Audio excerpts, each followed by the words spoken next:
We've got some incredible announcements here for Brighter Shores as we enter very, very close to Q3 2024, whereby the game will be releasing some point at that time. So as we go towards that time, we are now getting more and more updates about Brighter Shores and some really interesting details about what this means in terms of the game and some of the gameplay aspects of it. And we're going to go through that in this video. So there has been a recent release of a world map within Brighter Shores with some commentary over it by Andrew Gower.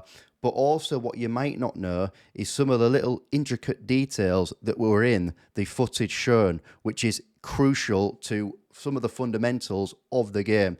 So if you can spare yourself 7 minutes or so, or 8 minutes, how long this video is going to be, to watch it, and then go through all these details, you'll learn everything you need to know about Brighter Shores from this particular video. So first of all, I'm going to play it in full so you can see, but then I'm going to break down some of the hidden little secrets that are within the actual footage itself. So let's roll the clip. Hi everyone. I promised a while back that I'd do a demo of how the world map works. So here we go. So you can press on this thing here and it gives you a little pop-up version of the map, and you can pan it and you can zoom it and choose how big it is. Or if you prefer a more permanent version, you can click here and then it actually allocates an area of the screen permanently to the map, and again you can resize it as you like. And as you walk around the map, you'll see that it automatically maps out the places you've been, and you can discover things within those places, and it adds labels to the map. So I've discovered some flint, and you'll see that in here it now says that there's flint in this room. And as you walk around the map, it fills it out in a sort of classic sort of RPG style to get that feeling of exploration and discovery. So yeah, I missed a discovery there, so I can discover that. And then, so when you're in the room, it shows a sort of little radar view, and when you're not in the room, it shows you labels of what's in the room. If you don't want the map to always rotate with the camera, if you prefer to always face north, you can press this button to lock it to north. And that's about it really. So that's how the map works. Now, as I said, don't forget to like the video and subscribe to the channel for more Brighter Shores content. And also, if you like the video, it goes into your YouTube recommendations as well. So then you get recommended the video. You don't necessarily have to try and search the channel. Now, the core aspects of this information here, what has come out with the new footage of this video. So first of all, we know that there's going to be a resizable map. That means if you are wanting a smaller map so that you can then just focus on the gameplay of the game, say you're doing some high intensity content and therefore you don't want the map taking up half your screen, basically you have the ability to resize the map and only have it at a certain way that you want it. You can also, within this, is discover and generates the map as you go along. So if you think of this, this is a new player experience. So as you enter the game, you're not going to know exactly where everything is. The map is going to auto-generate as you move through it and you discover new areas. And then basically you've got to discover all the items and artifacts that are within a particular area, and these are done by showcasing them by a question mark, and then you go over to discover it, and then that's how that is done. You're able to explore and find new stuff as you go into different areas of the map. There is also simplicity with it as well. So you'll notice that the map, it isn't overly, saturated with objects and items. It's got a simplicity to it, which I think is good, because if you look at other MMORPGs, sometimes they overcomplicate the map. When it doesn't need to be complicated, it can just be very simplistic and just have the need to know information on that you actually need to know. And we can also see, very importantly, and this is absolutely crucial, we can see in the image of the video, okay, if you freeze frame it and slow it down to 0.25, you can see that there is a backpack as well, and that has 24 slots. So we're happy to confirm that basically you will have 24 slots in your inventory, as opposed to other games as well. I think RuneScape, old school RuneScape's 28 or 30, I think it is. Well, within this, it's going to be 24. But the difference is we've seen in previous footage that you're going to have the ability to stack your goods. So maybe you're gathering certain resources. Actually, some of these resources are going to be stackable. So in the grand scheme of things, you're going to have the ability to have more items in your inventory in the sense. Also, interestingly, as you slow down the footage, we can also see that flint is level 0. So first of all, as a new player training your mining skill, you're going to be leveling through actually collecting flint to begin with. And then after that, there is another area of the footage where it says limestone. And now to collect limestone whilst mining, you need level 20 mining. So what we can see there as part of the new player experience is if you're planning to training mining, you're going to be going into these caves. You're going to be exploring the caves. You're going to be unlocking all the different areas of the caves. And then as you go along, you're going to be able to see, okay, what materials are needed at what level. And then you're going to work your way through and level up so you can actually mine everything. Okay, so that's how it's going to work in that sense. Another point is in the information, it shows a minecart. Now, does this mean that you won't have to basically collect your ores or whatever you're collecting and then basically go right back to the main town or the bank to then store and then go back out again to the mine, which is kind of tedious? I think why there is a specific area where it only shows mining carts, that is the main artifacts that's shown on the map, the main object that's shown on the map, and there's several of those mining carts. I think there's possibly some sort of transportation system for those ores so that you can then basically stay within the cave itself and continue mining rather than just going back and forth. You can use the mining cart system to be able to transport the ores as well. We also now know that the pine logs that you can actually collect will be level 4. It does say that on the map. That's how we can tell. So it says that pine logs are going to be level 4, so you're expected to collect these at a lower level. Now, interestingly, the Prime, I said Prime then, no, it's not sponsored by Prime. The pine branches are actually level 48. So that seems to me is that the logs are sort of the lower level resource, if you like, and the kind of most important resource, or one of the most important ones, is the actual branches from the trees. Now, who knows what you can then actually get those branches and make them into? We don't know yet. But essentially, there is going to be different resources of the tree. So it's not just about chopping a tree and getting a log. You're going to be able to chop a tree, get logs. You can chop a tree, get the branches as well.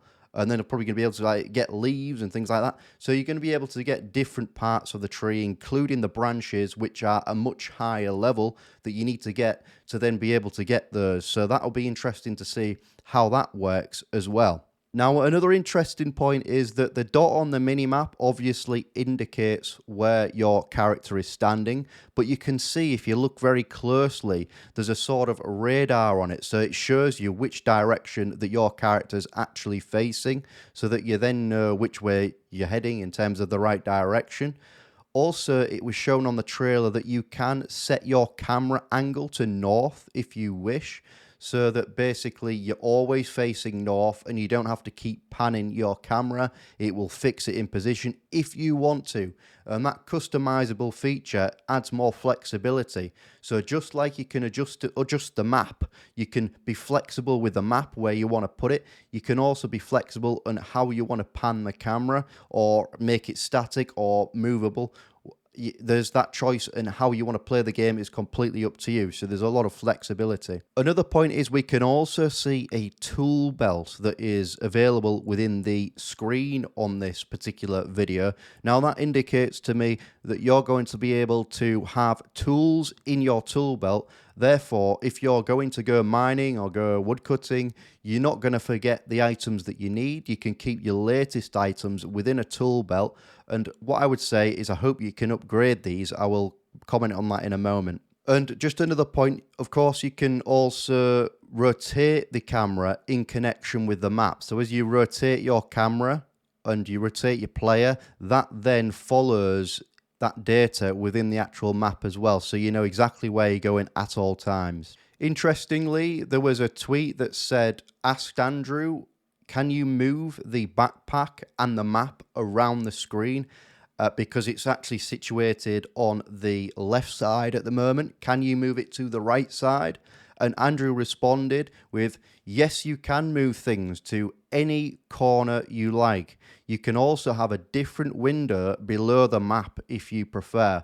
So basically, the user interface of the game is customizable. You can have a map in a certain area, you can have your inventory in a certain area, and there is a customizable element to it. Now on to further news, there's been 2 recently released screenshots, one that shows a dye area where you can go to this city dye place and basically hopefully customize your items into what color you would like them to be. And so that looks quite interesting. I think it's quite aesthetically pleasing on the eye, this particular graphic style in this room. I do like it a lot. Also at the bottom, you can see that there's an eye.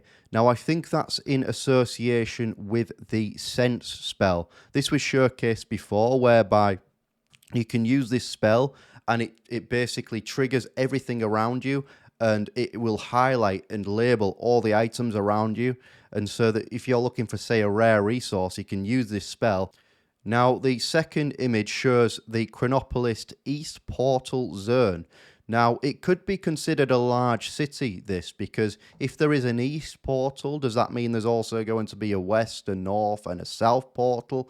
If there is, then to have those on there, it must make sense that Chronopolis is fairly large as a city, which makes sense if there is more than one lodestone. These lodestones are essentially a way to teleport and get around the map much easier as well. Also, as we zoom into the image, you can see a closer look at the armor of one of the characters. This is probably the more lower level armor, I would imagine, but we can see that the aesthetic graphics of the armor there, which is very interesting. Now, as we scroll back out to this image, you can see that there's also housing around. Now, I hope that we can actually go into those houses, because it just shows at the moment one arrow pointing in one direction. Now, I don't think that's very dynamic. I think like it should have multiple options as to where you can go. Having only one option as to where you can go, I think is a bit weird, really. I think it needs to be a bit more dynamic. Have the ability to, you know, those houses nearby, have the ability to actually be able to walk into them, and there's maybe something in there, maybe a quest, maybe a shop, whatever it is that they want to do. But make the area feel alive. Don't have it as like a background. Make all the houses that are next to the area have some kind of meaning. This is my constructive criticism of the information so far. Overall, I think it is absolutely brilliant what they're doing, but I do think that the map does need a little bit more like personality added to it. I do like the simplistic style of the map, but I also think that the idea, for example, putting question marks as to where everything is. So the main resource is there's got a question mark on the map, and then you just obviously correlate to where you are in the map to then go and then discover that resource that's got a question mark next to it. For example, I hope that they add a system whereby there is items out there that is not marked with a question mark on the map, and you've basically got to look around, you know, try and find things, and not everything's marked on the map with a question mark for you to discover and then reveal. Actually, you've got to actually pay closer attention to the map, and then there's maybe other little things that you can discover that are not as obvious on the map, and hopefully there's that element of it, like a find and seek kind of element, where you're trying to find all the little bits of items that are in that particular zone on the map and make it not as obvious as to where things are. Actually have little things there that you can discover as well, like little Easter eggs, if you like. Now, also, I want to know whether that there's going to be a specific area on the map for trading, for the trade zone. So if we think about old school RuneScape, if you remember when we had player-to-player trading, people used to trade in Varrock, people used to trade in Falador. I remember for myself, I used to buy thousands of lobsters, thousands of sharks in Varrock. I'd make my way to Edgeville, and then I'd charge a 30% upkeep. You know, I was merchanting, in essentially.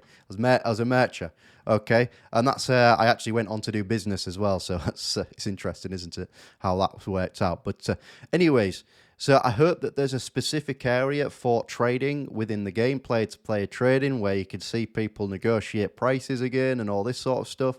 I think it's just going to have some nostalgic element to have that player-to-player trading, but I hope there's like some sort of marketplace area that is actually located on the map where most people go to then trade the goods back and forth, and it's just an area where everybody knows this is where you go to do the player-to-player trading.